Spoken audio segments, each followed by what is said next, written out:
What's up guys, my name is Danny or Daniel. I draw cards and turn them into 3D prints using HueForge, and I also do HueForge tutorials for all of you. In the last few months, I've gotten quite a few questions about lithophanes and how to make them in HueForge. If you are unaware, there is a way that you can render backlit HueForges that will give you that lithophane effect. Now, some of you out there might be asking yourself, what the heck is the point of using HueForge to make a lithophane when there are other tools out there that can do just this? The biggest difference between a CMYK lithophane generator and a HueForge lithophane are that HueForges are swap by layer. Remember, you can print a HueForge on any kind of 3D printer that supports pauses, whereas with a CMYK lithophane generator, you have to have an AMS or a tool changer or an MMU, something along those lines that allows you to do multiple swaps per layer. This is a load of barnacles. So if you're somebody at home that has a simple 3D printer without any of that multicolor capability, HueForge is gonna be the correct tool for you to use. And remember, even if you have those color changing capabilities with your 3D printer at home, you still use a lot of waste when you're doing a CMYK lithophane versus a HueForge where you're only gonna do a few swaps throughout your project. But enough talk about why you'd wanna use HueForge for lithophanes. Let's get into today's video. I'm gonna show you how to make your own lithophanes with HueForge and what the workflow looks like for that kind of a project. So without further ado, let's get into today's video.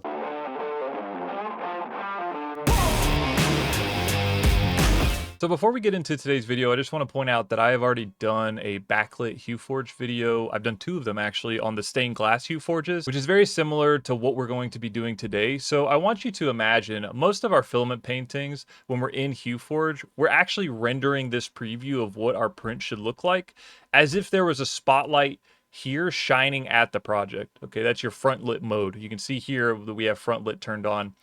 Alternatively, for today, we're going to be using backlit mode because I want you to imagine if you have a lithophane, you're going to have a light behind it shining through, right? So that is one important thing, is we need to be in backlit mode. And if you see here at blending type, we need to go from filament painting to lithophane mode. Now, I picked a very simple image for today's tutorial. That way we can kind of get a really good grasp on this. We're only going to be doing stuff in standard mode today. If you want to see something done in color match where you have a little bit more control, definitely comment down below, because there are a couple things that we could go more in depth on than we're going to go into today.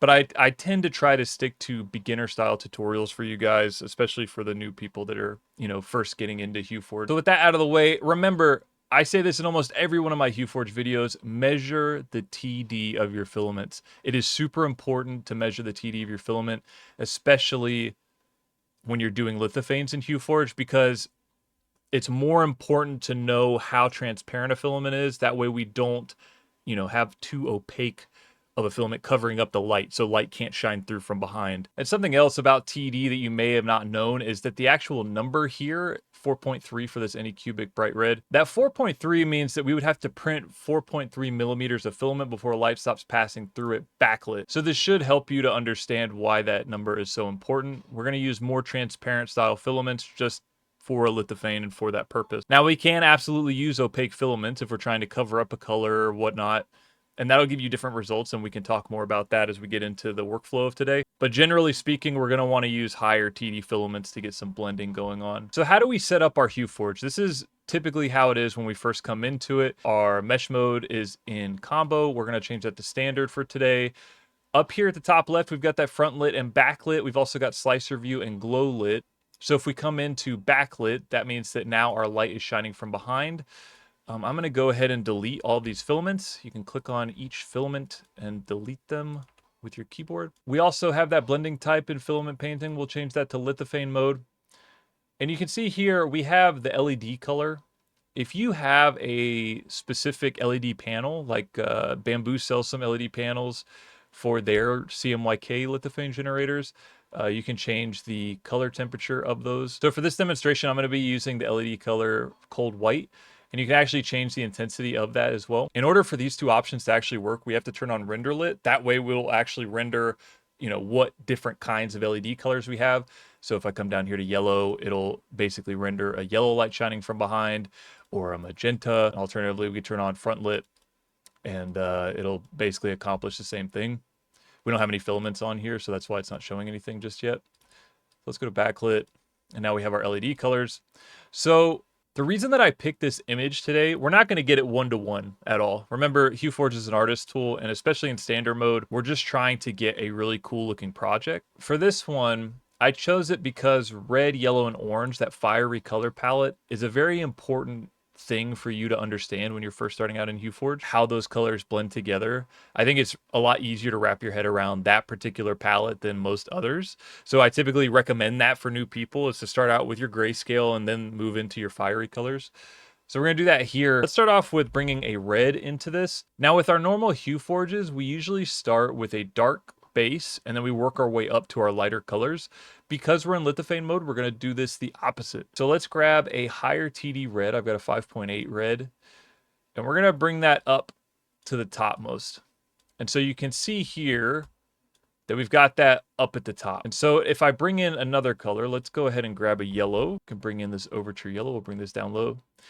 You can see here that we're going to get a lot of the light shining through from behind. And we want that to be shining through a lot through those brighter colors and those more high transparency colors, just to allow more color to come through, just to allow more of that light to come through so that we get a better project. So let's actually bring this red up just a hair. We can mess with this more. Let me bring in another white. Typically I use polysonic white. Their new celestial white is actually really good as well. It's like a pearlescent kind of color, but that polysonic white has been super consistent for me over about 6 spools now, where it's ranging anywhere from like a 6 TD to an 8 TD. So I typically use that for our projects like this. So that base layer is now white, and then we've got that yellow in between. And so we're getting a really good looking HueForge. So now we can bring in our orange. And honestly, if you have a high enough TD, you can see right here in between the yellow and the red, we get a lot of that orange blending in between. I could probably bring the red down to give us more of that orange effect in between, because we're going to be covering up those edges, those top pieces with black. That way it gives us a really bold outline. But yeah, if you aren't able to get that mix in between because you don't have a high enough TD of red, whatever the case may be, you can absolutely use orange in between. So let's just throw in this random orange and we'll bring that lower to the yellow. We could honestly probably get rid of yellow, play around with it a little bit. Let me bring in a lower TD yellow just to show you what that would look like. That way we get a quicker transition from that yellow to the red, or that way we get a quicker transition from yellow into orange. And honestly, for this, I think it looks really good. Let me see, let me try outrageous orange. I like that more reddish orange look to it. So let's grab a black filament. Now you can see what it'll look like. So it's a super simple workflow as far as like making a lithophane in HueForge. You just have to make sure that you're in backlit and you're in lithophane mode. That way it blends correctly. Even if I turn off this orange, it's not necessarily needed. I think it's helping a little bit. I do like the more shadows here. But yeah, so I think that looks good. And honestly, we might benefit from a lower TD yellow, because this is what I've already forgotten. It's a 9.7. That's pretty high. So if I bring in a lower TD, it should help us out a little bit. Let me try this lemon yellow. Yeah, I like that a lot more. Again, that's personal preference of what kind of yellow you like personally, or what kind of orange you're trying to get. And you could 100% turn that orange back on and run orange as well. But for me today, I want to make sure that I can do this on a single AMS, or today we're actually going to be printing this on the Snapmaker U1, and I just want to make sure that I can do that easily. I could do as many colors as I want for that, but it's more automatic, obviously, when we only have 4 colors. So I think that looks really good. We could probably bring this down a little bit, bring in a little bit more yellow to get a little bit more contrasty feel. But overall, I think that looks good. If we come back over to front lit, you can see that this looks really good as well. If we just printed it like normal, this is how it's going to look. But as soon as we put light behind it, this is how it should look as well. If we turn off render lit, I think it'll look really good. So if you hang this up in a window, side note, while I'm thinking about it, if you do hang these up in a window, make sure that you use PETG. I would not recommend using PLA. PLA will degrade in UV. PETG is a little bit less susceptible. And not to mention, if you live in a hot environment like I do, PLA in the summertime is not going to last very long in your kitchen window. So just be aware of that. So let's go ahead. I'm going to go ahead and slice this up. We'll see how that looks in the slicer. Next to backlit, we have slicer view. So this is how it should look after we slice it, and then we'll get to printing it. One more thing, I'm going to show you side by side the difference between our blending types between filament painting and lithophane. So if I minimize, You can see here that we have filament painting on the right-hand side and we have lithophane on the left-hand side. Now, these STLs look very similar, especially when we're looking at it from this angle. But if we zoom in, you can see here that our black areas are the tallest part of the mesh and our lighter, wider areas are our deepest part of the mesh. And we're not stacking the same way that we do with this filament painting. So if I come over here, you can see now the roles have reversed, basically, where the whitest parts are on top. We've stacked a lot more color onto each other. I know I haven't done any color swaps to see that, but you know, it's a different style. That way it allows more light to come through because we are doing this as a lithophane. So that is the main difference between filament painting and lithophanes in HueForge, is the way that it's processed.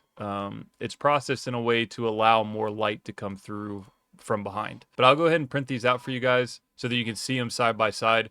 And when we come back, I will, you know, give you some close-ups so that you can really see the difference between these two. All right, so it's the next day and we are done printing our 3 examples here. I printed 3 different examples because I wanted to show the difference in opacity and why that matters whenever we're doing HueForges. This particular lithophane, I used a 4.5 TD red, and that's why more light is coming through it because it's a more transparent filament. And you can see a lot more details here. And then our other lithophane, we used a lower TD filament. This is basically an opaque filament. It's like a matte red color. It's like a 1 to a 1.5 TD filament, and you can see that it's a lot more dull. It still lets some light shine through around it, but overall it's not letting a lot of light through it. So that's why I stressed using a higher TD filament or a bunch of higher TD filaments across the board whenever you're doing your HueForge lithophanes, because you want more light to pass through it. That way more details pass through it. I printed this one to show you that you can get away with using a lower TD filament in it, but just know that you're going to get a more dull effect whenever you hold it up to the light. And then I printed out a traditional filament painting because I wanted to show how it differs between filament painting and lithophane and how HueForge is actually generating that mesh in standard mode. It's quite the difference when we look up close, and you'll feel this in person whenever you go to print it out. When HueForge is creating a lithophane in its lithophane mode, just know that it is creating a mesh